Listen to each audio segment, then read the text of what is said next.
Bigfoot does not exist. We're flying into a hole in the sky. There's nothing I can do to stop it. It's sucking us in. The limits of the third dimension must be transcended by negating the forces of duality and ascending into unity.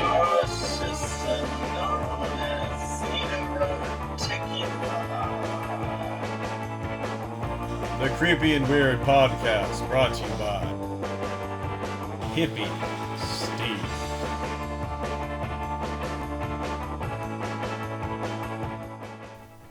Welcome to Creepy and Weird. I am your host. I'm the Booty Creek Cheek Freak. Booty Creek Cheek Freak. Booty Creek Cheek Freak. Oh God, I'm getting dizzy. Anyway, how y'all doing today? I am your host, Hippie Steve, and thank you for watching another episode of this podcast. Oh boy, oh boy. I know it's been a few weeks since we did our last episode, and I don't want to get into too many details. I know I'm said stuff like that before, but I think the last episode I did kind of stirred something up in me. I'm going to have B-Mac, or Brian, breaking the fourth wall. Sorry, brother. Show you some pictures of what I was going through. And I don't know. I don't know how to correlate it. I had scratches again, and actually had very severe heart palpitations. It had me nearly bedridden for too long. And obviously I couldn't do a podcast while I was doing that. I don't know if the heart palpitations were correlated. I suffer from heart palpitations because of panic attacks and, supposed to be paranormal podcast, also a allegedly comedy podcast, but I wanted to start that off just to kind of clear the air. I am going to still try to do this as a weekly podcast.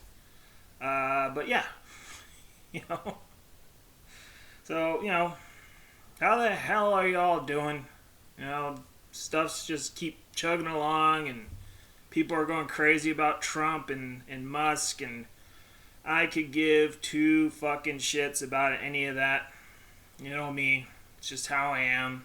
I live my life, and that's it.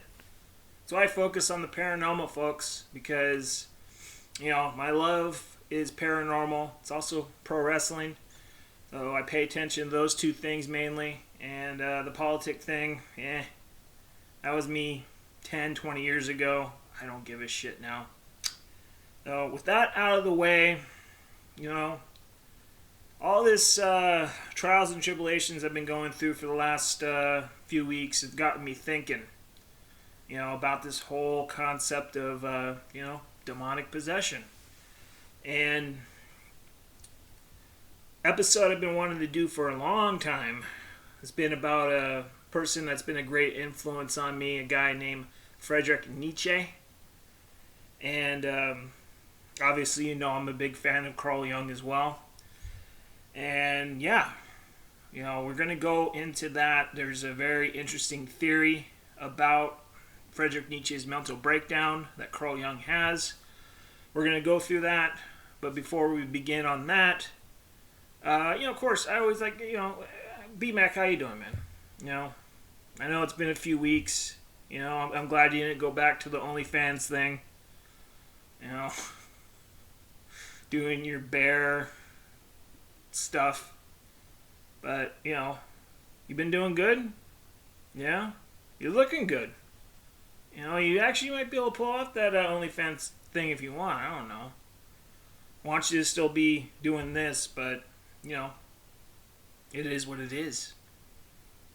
I'm trying to be funny here. I don't know if I have any jokes. Knock knock, who's there? Go fuck yourself. what was that from that Tom Hanks movie? Catch Me If You Can. It's a funny one.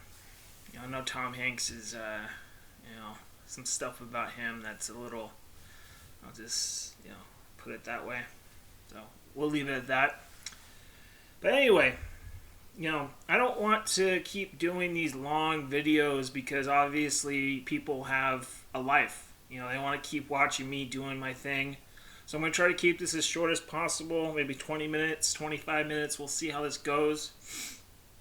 But like I said, I want to get into a theory that Carl Jung had about Friedrich Nietzsche's mental breakdown. So if you're not familiar with Friedrich Nietzsche, I'm not going to get into his backstory. I'm sure you've seen him online before.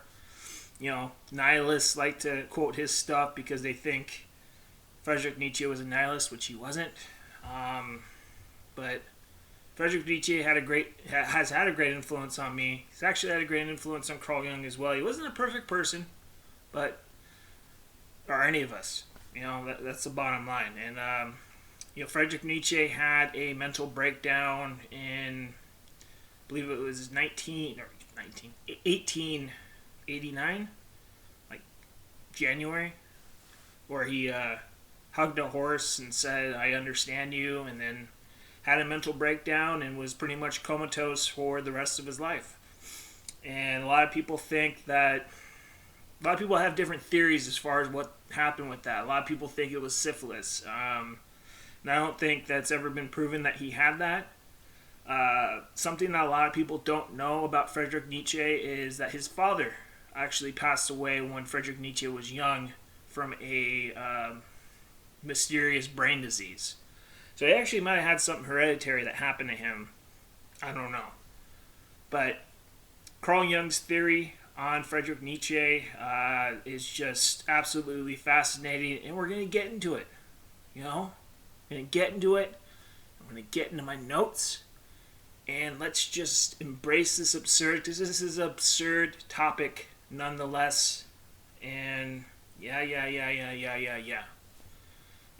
Booty creek, cheek freak. My head's hurting again. All right, well, let's get into the nitty-gritty of everything, and let's talk about kind of what happened here. What's old Uncle Carl's theory as far as what happened? And let's get that up here. Oh, that's the wrong note. What the heck? That's actually a picture of BMAC doing a little George Costanza pose. Yeah, I won't share that. Don't worry. I'll get demonetized if I do. But real quick before I actually get into all this, I just want to say that during my last few weeks of having scratches and having heart palpitations, actually, for my birthday, it was my birthday on the 19th, turned 38. My wife bought me a book called Journeys Out of the Body by Robert Monroe, the founder of the Gateway Process.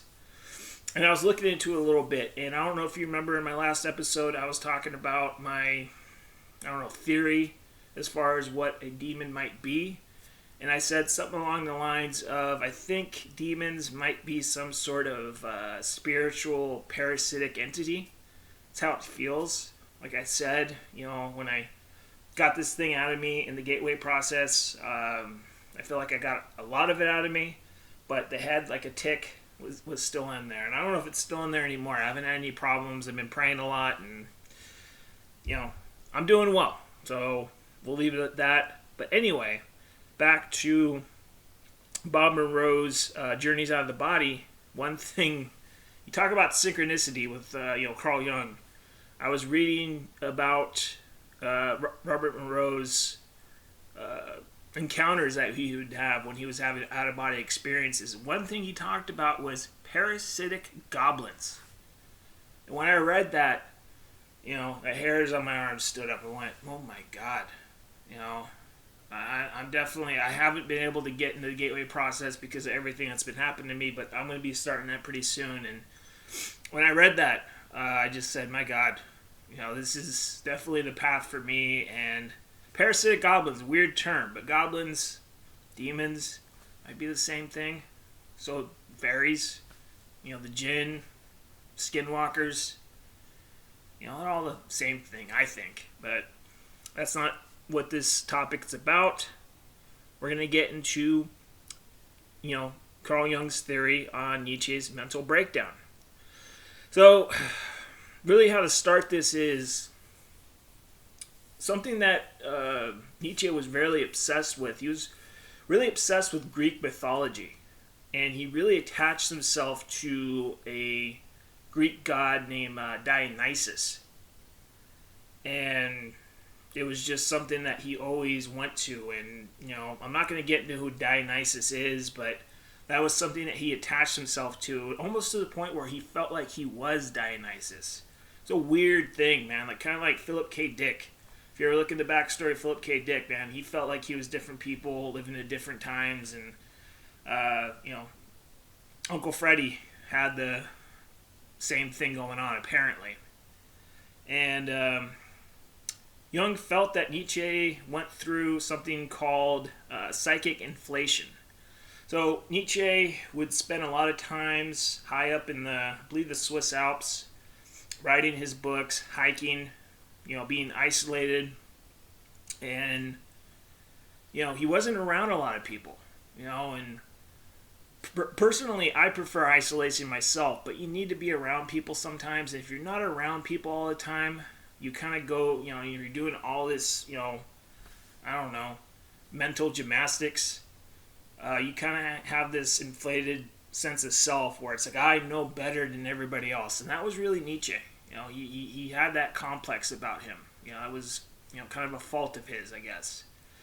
And, like I said, Carl Jung felt that he had this psychic inflation where it's just like, he almost felt like he turned into a god, Nietzsche. And, that's, you're walking around feeling like, oh, I'm God. All you freaking plebes out there, you're a bunch of idiots. And, that was Jung, or not Jung, that was Nietzsche for sure. And, thing about Nietzsche too, I know I said I want to go on his backstory, but this is actually very important, is that Nietzsche suffered a myriad of health issues throughout his life. But in 1888, late 1888, he experienced a sudden period of excellent health. Literally all his ailments just seemingly went away. And he felt great. I mean, of course, if you're just suffering your whole entire life, and all of a sudden it's gone, it's like, oh my God, this is great. Maybe that's why he felt like he was God. I don't know. And he just went through this period where he was writing letters to people, talking about how great he felt, and these letters were actually really interesting. We'll go through some of these letters. Let me get through my notes. Sorry if I'm a little, spitty here. I try to not have dry mouth when I'm talking. But let's look at some of these letters that Nietzsche would write when he was going through excellent health. And let's see here. God, B-Mac, your picture's still up. You look great, by the way. Really do. But I ain't showing that. This was a letter that he wrote. I don't know who the hell he wrote this to. It was just a close friend. He said, and I'll put up the graphic too. He said, "It is a mere prejudice that I am a human being. Yet I have often enough dwelled among human beings, and I know the things human beings experience, from the lowest to the highest. Among the Hindus, I was Buddha. In Greece, Dionysus, there you go with him. Alexander and Caesar were incarnations of me, as well as the poet Shakespeare. Lord Bacon. Sounds pretty tasty. Most recently, I was Voltaire and Napoleon." Who the hell would want to be Napoleon? I don't know. Perhaps Richard Wagner. And then, to top it all off, he finished it with, "I also hung on the cross." Whew. It's a lot of, a lot of people that you think you are, and kind of shows you that frame of mind that Nietzsche was in. I mean, he was in great health, but he's in this God state where he feels like he was everybody. And that, I mean, maybe he was experiencing some type of divine madness. I know there's theories about that, but very interesting stuff. And let's go into another letter that he wrote. It's a very short one, actually, and again, I have no idea who he wrote this to, but what is unpleasant and jeopardizes my modesty is that fundamentally I am every name in history. I'm going to go back to my experiences with salvia. I did a whole episode about that, and when I broke through on my last trip with salvia, I kind of had that experience. I had ego death, and when I was in this area, I looked up and I saw every incarnation of everybody that ever lived, and I felt that you could be anybody that you want. But I had my feet to the ground. I didn't feel godly when I came out. That was interesting. So the Salvia episode is one of my favorite episodes. I highly recommend it. I will have that link at the end of this podcast so you can watch that. But yeah, that's every name in history. Napoleon. I don't know who the hell would want to be that guy. He had like a little red dude following him, and I don't know. And I heard, I don't know if it was him or that guy with the funny mustache that ran Germany, but they had what you call a micro dangus, and I don't know if I want to deal with that for sure. It's probably Hitler. Am I allowed to say that name? Sorry for bringing up Hitler, guys. But yeah, so that was Nietzsche's mindset in late 1888. There you go, I got that right. And he was feeling great, and then in early 1889, I believe it was January 3rd, that's when he had his mental breakdown. He was just standing in the middle of the street. He saw a guy beating a horse, and he ran up to the horse and hugged it and said, "I understand you." A lot of people think, that, oh yeah, he loved the horse and made love to it or something like that. And that's just a stupid theory. And it is not, it is debated whether that happened or not. But I think that is a lovely story. Because, if a horse is being beaten, I'd hug it too. I don't know if I'd have a mental breakdown, but, that was pretty cool. But then, Nietzsche went comatose for, till the rest of his life. And it was, what happened? What caused that? And here's the thing, according to Jung. When Nietzsche was going through all these things, feeling like he was Buddha, feeling like he was, Alexander the Great, feeling like he was Dionysus. Going back to the Dionysus part, he really attached himself to Dionysus. He would sign letters and end it saying that it was from Dionysus. And what Jung felt was that there was a Nordic god named Wotan, or Odin, goes by both names, that possibly attached himself to him. I don't know how that was. We're talking Germany, so that's, part of that folklore, I guess. And the thing about Wotan, and let me get my notes up on him, or Odin, whatever you want to call him. I don't like saying Odin because it reminds me of Lamar Odom. I'm a basketball fan, but whatever. Odin, or Wotan. I like Wotan, kind of sounds like a good food. He's, a Norse, mythological figure, Nordic. And the thing about him is he's associated with wisdom, healing, death, royalty, the gallows, knowledge, war, battle, victory, sorcery, poetry. And yeah, that's what Odin, Wotan is. He's it's from paganism, by the way. So there's that. I have nothing against pagans, but that should be noted. And why Jung felt that Nietzsche was sort of possessed by Wotan was because of a dream Nietzsche had when he was young. Let's get this note up on here. So the dream Nietzsche had, he was like 7 years old. Nietzsche describes a fantastical night, this was in a dream, where he walked through a dark forest, where he is suddenly startled by a piercing cry from a nearby madhouse, a mental institution. There, meeting a hunter in wild, unpleasant... Let me start this over. So, he's by a madhouse, therefore, he was meeting a hunter that just walked through the forest with a wild, unpleasant feature.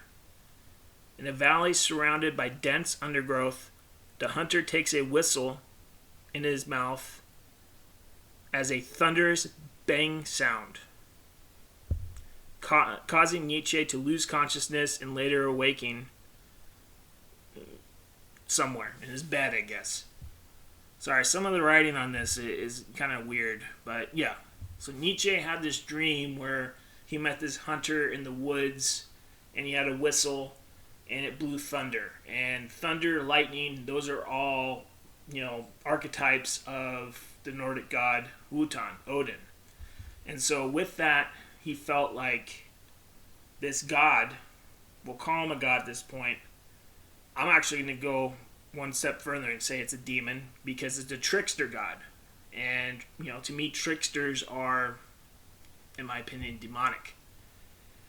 And so what Jung thought was when Nietzsche was having all these fantasies about being Dionysus, it was actually Wotan who was disguising himself as Dionysus, as all these other things, and was causing him to have these great epiphanies to write. If you look at Nietzsche's writings, I love Nietzsche's writings, by the way. Nietzsche has a great influence on me. Thus Spoke Zarathustra is one of my favorite books ever. But there is this thunderous way that he writes. One thing that Nietzsche has said before, it's a quote from him, one of my favorite quotes, actually. I'm not going to say this verbatim, but he says, "I am no man, I am dynamite." You get all these pronouns, I'm a he or she or them, they. My pronoun is dynamite. Maybe I'm possessed by Wotan. I have no idea. But I always like that. But that shows you that there was possibly this, thing inside Nietzsche that was not what he thought it was. This trickster god, this trickster demon that was giving him all this inspiration. All of a sudden he felt great. He felt like, oh my God, everything's great. I'm going to conquer the world. And then all of a sudden he has this mental breakdown and he's no more. He's survived, I think, 11 years. And then he finally passed away in his home. And, that's about it. And I just find this such a fascinating theory because, there's just so many theories as far as what happened with Nietzsche. And to me, personally, I think that this might be the reason why. And the thing about this Nordic god Wotan is he's not the only person, or Nietzsche, is not the only person who is possibly influenced by this Nordic demon. Several decades later, another German, a little funny mustache, who caused a lot of havoc, might have been, influenced by him as well. If you're familiar with history, Nietzsche's sister, after Nietzsche died, would sell the rights to Nietzsche's books to the Third Reich. And they would actually rewrite a lot of stuff in Nietzsche's books to fit their, Aryan narrative. And it's kind of, There's a lot of connections there. There's a lot of synchronicity. And yeah, this Wotan guy caused a lot of havoc, especially if we're looking in the 1930s, 1940s Germany. But it's a story for another day, because we're going to talk about that as well. Because I think not only the guy with the funny mustache had Wotan in his possession, or Wotan had him in his possession. Sorry, I'm all fumbly bumbly. I'll get better eventually. But I think the whole country of Germany might have been possessed by this thing. We'll go into that. I'll do another episode. Probably won't be the next episode. I don't know what the next episode's going to be. I was actually planning on doing an episode about the age of Aquarius. And in the midst of that, I had my whole, stuff going on, which, I hope B-Mac showed the picture of my recent scratches. And, yeah. But like I said, I'm fine now. Kind of comes and goes. And I'm going to be doing the gateway process and looking for those parasitic goblins and say, hey, what the hell, man? Leave me the fuck alone. Just a weird hippie guy. I don't want to be doing this anymore. I was 7 years old. I was messing around. Why you keep messing with me? But, that's a story for another day. We got a lot of exciting things happening, folks. We really do. I'm on TikTok now. It's just Hippie Steve. I think I have an old Hippie Steve account. So if you see that, it's a picture of me with a horse. I don't know why. Probably, I was hugging the horse saying I understand you. But I'm on TikTok. I'm going to be doing a lot of videos on there. I'm going to be trying to do a lot of videos on Instagram. And I'm also going to try other platforms. I'm not going to say those platforms because I don't want the YouTube gods to get mad at me. But, yeah. We'll be doing some fun stuff, and keep an eye on that. Follow me on TikTok. Follow me on Instagram, Hippie Steve. Instagram, it's just Hippie Steve, I think. Yeah, just type in Hippie Steve, you'll find me. TikTok, it'll be Hippie_Steve369. You should find me. And just quick videos. I'm not dancing in my underwear or anything like that, so don't worry. And we're getting to the time where I need to stop. So, thank you for watching. Anything else we need to say here, B-Mac? What the hell? Did you put that picture back up? I don't want to keep seeing that picture, man.